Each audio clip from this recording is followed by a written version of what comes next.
Okay, so the question is solve. The question is solve 2 cosine squared x equals to 1. Yep. What I would do, I would say that cosine squared x is half, and then cosine x then would be either 1 over root 2, or cosine x would be negative 1 over root 2. This is what you obtain by taking if the square of a number is half, then that number has to be plus or minus root of half, right?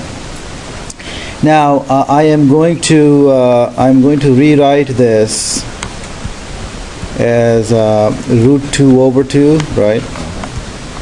Or cosine x is negative root 2 over 2. Now we know exactly, so we need to find the values of x. We need to find angles between 0 and 2 pi for which cosine is half or negative, root 2 over 2 or negative root 2 over 2. So if you remember the circle that I provided with coordinates, in that circle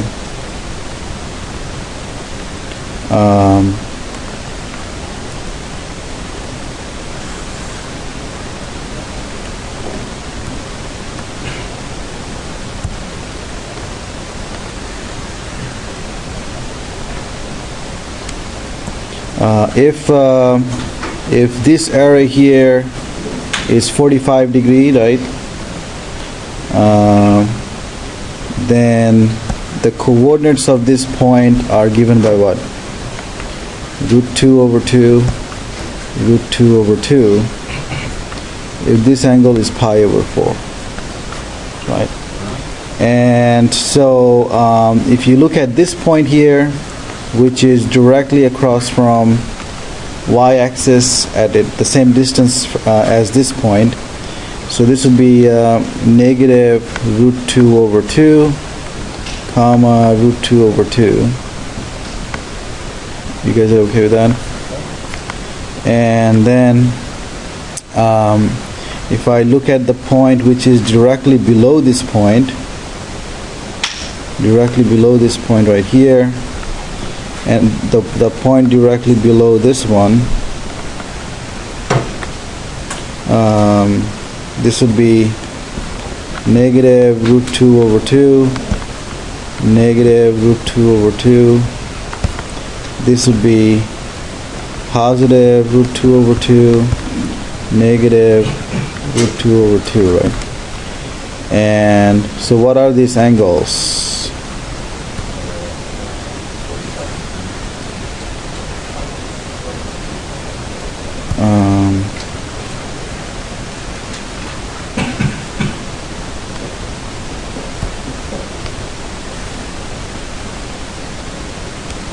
So this would be 5 pi over 4 here, right? This would be 7 pi over 4, and this one would be 3 pi over 4. So we see that cosine x is positive root 2 over 2 whenever x would be pi over 4 or 7 pi over 4, right? And it's negative root 2 over 2 when it is 3 pi over 4 or 5 pi over 4. So now we know that x has to be either pi over 4 or 7 pi over 4, or x is, when cosine x is negative root 2 over 2, I get x to be what? 3 pi over 4 and 5 pi over 4. So those are the solutions. Now, if it says find all the solutions, you just add a multiple of 2 pi. So basically, with each answer that you have right now, you add a multiple of 2 pi, like 2n pi. Just add 2n pi. Is that okay? All right. So, okay, so any other questions? Well, see, then it also had 4 pi over 4 plus n over 2 pi. That's what I didn't get. You're talking about the final answer? Yeah. Where's that? Where's that? Oh, okay. Because I got exactly what you did, but I didn't understand that last one. 5 pi over 4, 7 pi over 4. Oh, don't worry about what they said all, okay? What it means, okay, what they are saying is that the 4 answers that you have here, that's equivalent to this.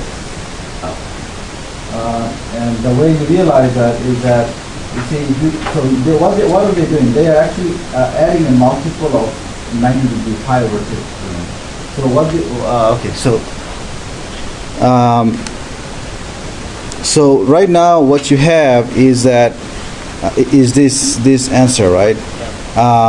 And well, the final answer is you add 2n pi, right? So the x would be pi over 4 plus 2 n pi, or 3 pi over 4 plus 2n pi, or 5 pi over 4 plus 2n pi,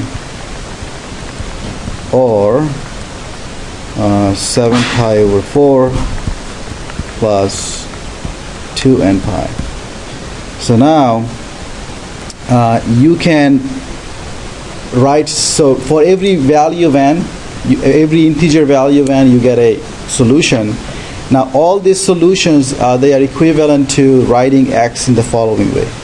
So I can write x as pi over 4 plus a multiple of pi over 2. Notice that if I pick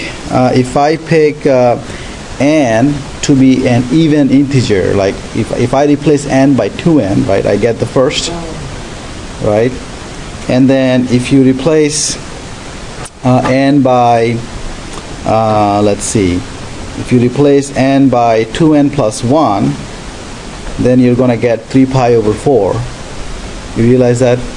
Replace n by, if you replace n by 2n plus 1, you're going to get 3 pi over 4 plus 2n pi.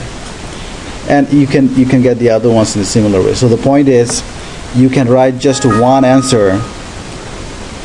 You can just write this answer instead of writing all of it. So these are equivalent, so you don't have to worry about that. Yeah. This was not an additional solution. It's just that another form of the general solution. Yeah.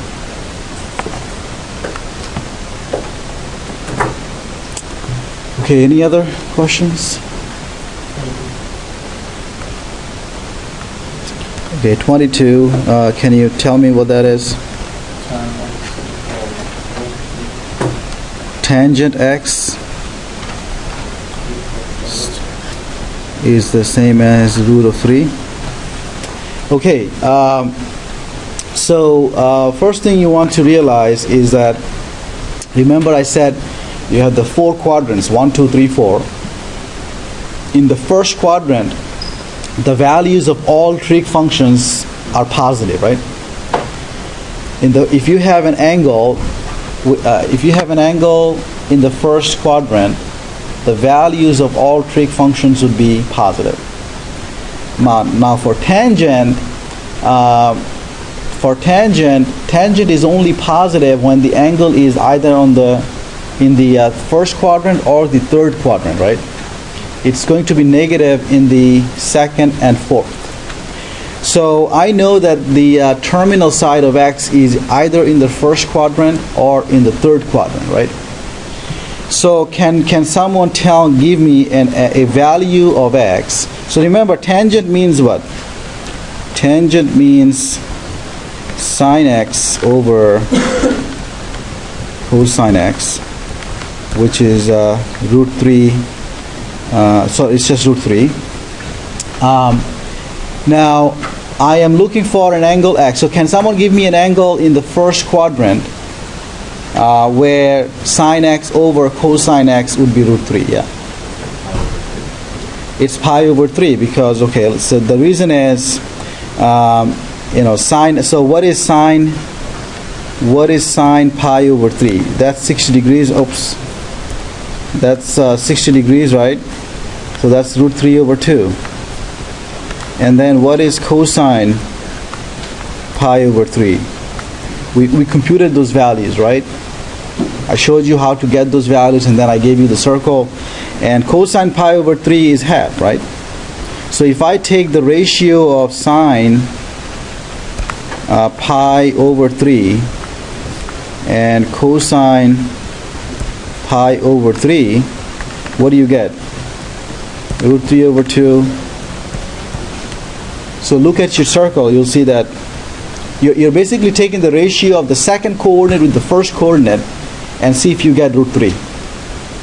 Okay? And this is root 3. So I know that one of the values of x would be pi over 3. Would be pi over 3. And that's the only angle in the first quadrant where you're going to get tangent x to be root 3.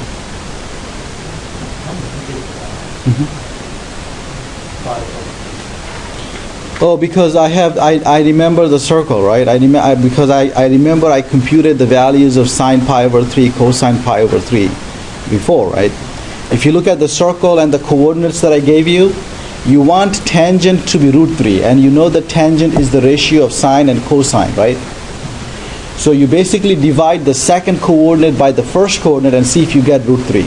So for each of the points you have, you look at the ratio of the second coordinate with the first coordinate, and then you want to see if you get root 3, and you'll see that for pi over 3, if you take the ratio of the two coordinates, you'll get root 3, right? So does that make sense? Now there is another angle in the third quadrant. What is that? Yeah. So x could as well be 4 pi over 3.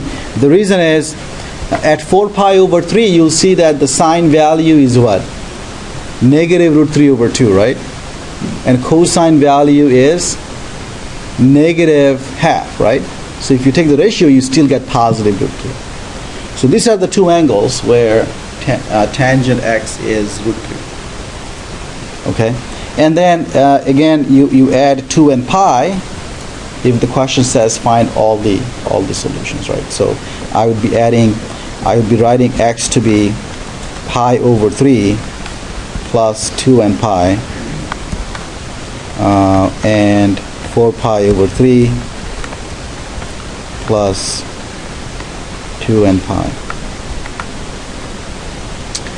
Everybody is okay with that? And again, even in this case, you can sort of rewrite in one single form instead of two different forms. So for example, 4 pi over 3, right? That's the same as pi plus pi over 3, right?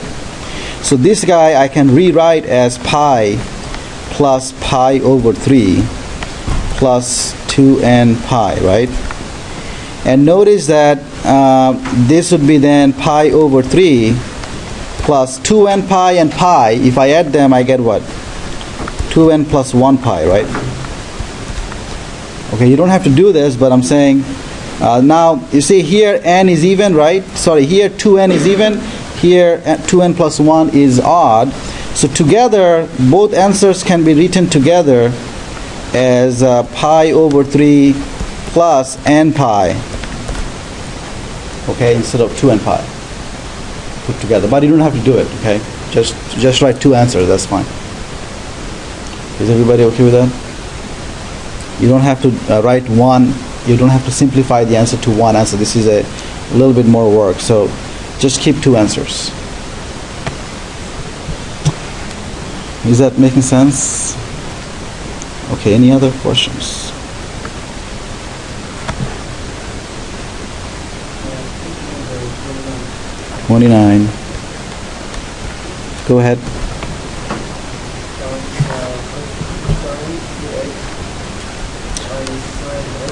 Cosine 2x minus sine x. Cosine 2x minus sine x is 1? Yeah. This is a little bit difficult to solve. What you have to do is the following. I am going to convert the cosine 2x into sine x. How would I do it though? Remember, for cosine 2x I gave you a formula, right, which is cosine 2x is cosine squared x minus sine squared x, right? Remember that? I gave you this formula for cosine. It's a double angle formula. So you look into your trig cheat sheet that I gave you. You'll see that under the double angle formulas you'll find that. Now cosine squared, isn't that the same as 1 minus sine squared?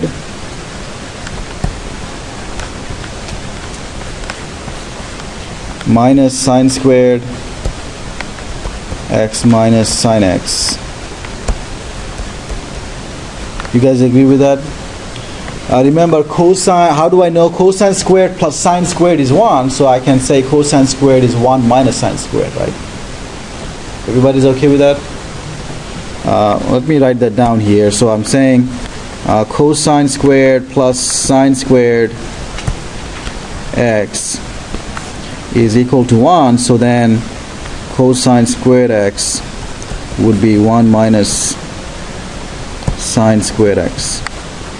So that's what I'm using here. Now you have to simplify now. What I have now is, notice that I can combine that there are two sine squared now, right? And they will combine to what? Negative 2 sine squared x. I have a negative sine x. I have a 1 on the left, right? I have a 1 on the left. I have 1 on the right. Is that okay with everybody? Okay. Say it again. Oh, because you have negative sine squared x, negative sine squared of x, right? So there are two negative sine squared of x. Alright, so now I'm going to rewrite this as negative 2 sine squared x minus sine x. Can I cancel out the 1? Okay. What I'm going to do next is multiply both sides by negative 1. So what do I get? 2 sine squared x plus sine x is 0. Next, I am notice that I can factor out sine x, right? Factor out sine x. So I get 2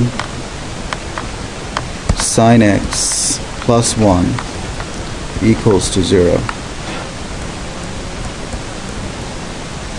Okay, so then I can say what? Sine x is 0, right? Or 2 sine x plus 1 is 0, right? In other words, sine x is 0. Or here I get 2 sine x is what? Negative 1. And then I get sine x is 0. Or sine x is negative half. Okay, first of all, let's solve sine x is 0. Sine x, the sine function is 0 for what angles? Just 2 pi and pi. So remember, sine value is given by, on the unit circle, the sine value is given by the second coordinate of the points, right? And the second coordinate is 0 whenever the angle is on the x-axis, right? Positive x-axis or negative x-axis. Whenever the terminal side is on the positive x-axis or the negative x-axis, sine would be 0, right? Well, what are those angles? 0, pi, 2 pi. Okay? So x would be 0, pi, 2 pi. In fact, at any multiple of pi, right? At any multiple of pi, sine would be 0. Okay, in fact, so I can write this as x is a multiple of pi. Any multiple of pi you have, the terminal side would be on the positive x-axis or the negative x-axis. Now, how about sine x is negative half? Well, look into the circle that I gave you with the points. When is the second coordinate negative half? Is that the only one? There is another one, right? 7 pi over 6. So x is 7 pi over 6, 11 pi over 6. And you can, well, if you have to, you can add a multiple of 2 pi again, right? 2 and pi. Everybody, so I would just leave my answer right here. Okay. Yeah. So there was quite a bit of algebra here before you got to the. Yeah.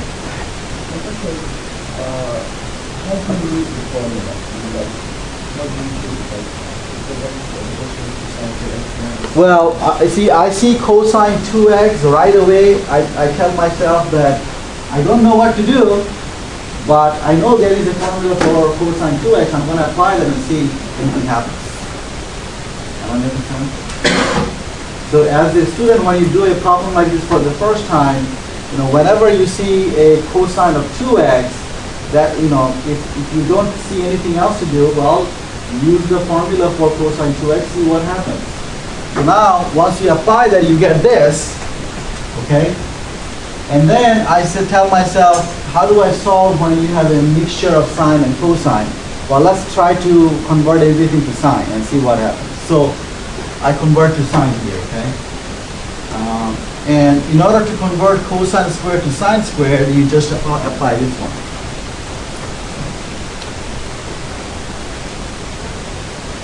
Is that making sense? Yeah, it should be there somewhere. I'm not sure exactly which. It's cosine squared theta plus sine squared theta you want. And it's written in that form. Again, when you do a problem like this for the first time, usually you get stuck because you don't have enough experience. You see, that's why it's important to be able to remember this formula, because if you didn't remember the formula, if you don't know that there is a formula for cosine 2x, you would have no clue to go from here to here. And then, if you didn't have this formula in your head, then you wouldn't be able to, first of all, you have to be able to think about which formula to apply, right? And you have to know that there is a formula which converts cosine to sine, right? If you don't remember exactly what that formula, that's fine, but you have to at least remember that there is a formula to convert cosine squared to sine squared, right? Otherwise, you wouldn't be able to go, you won't be able to go from here to here. Okay? And again, when you get stuck with these type of problems, you should feel bad. That's what happens when you learn something for the first time. But once you know how to do it a couple of times so that you remember how to do this problem. Okay. And then if you see a similar problem later on in your life, you know what to do. Okay. It's all about experience of doing the problems. The more problems you do, the more experience you have, and then later on, if you do a different problem, you still have so much experience that you can tackle them better. So I remember when I was in 10th grade or 9th grade, I can't remember, 9th grade or 10th grade. My teacher, a trick teacher, he made us do every single exercise problems, I think 3 or 5 times or something, and we had to submit every single problem 5 times. Okay, and the reason he did that, he just wanted to make sure that we did it over and over again until it becomes very, easy for you to go over. In any case, that's the solution. Any other questions? Okay, don't be discouraged by a little bit hard problems like this. If you do it twice or 3 times, you'll see that it will become easier. Any other?